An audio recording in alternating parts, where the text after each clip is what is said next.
Here's how we can add a birthday in the Android phone. Let me show you how it works. And if you are new here, most definitely subscribe so you never miss anything important. So of course, the people you have like saved in your phone are part of the Contacts application. So this is where we need to go. You open up the Contacts app that you are using and tap on the person which you want to update with the birthday information. So you're going to click on it.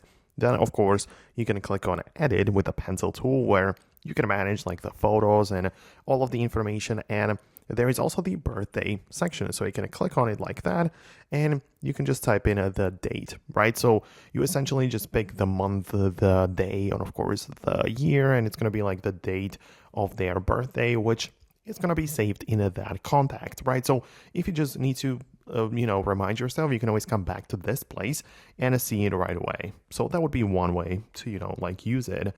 But we can go a little bit deeper than that because we can set up the Google Calendar as well, which is obviously a calendar application. But if you sign in with the same account that you also use for your contacts, well, in that case, you might have it all linked together. So you can see there is a dedicated like birthday calendar, which you can enable.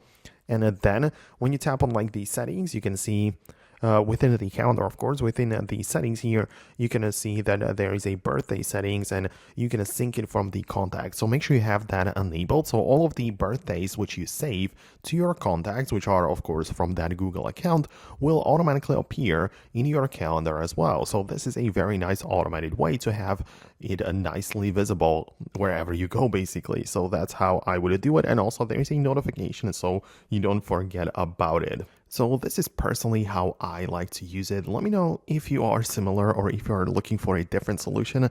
Let me know if you found it below. Hit the thumbs up and subscribe for the next tutorials and videos like this, and I'll see you later.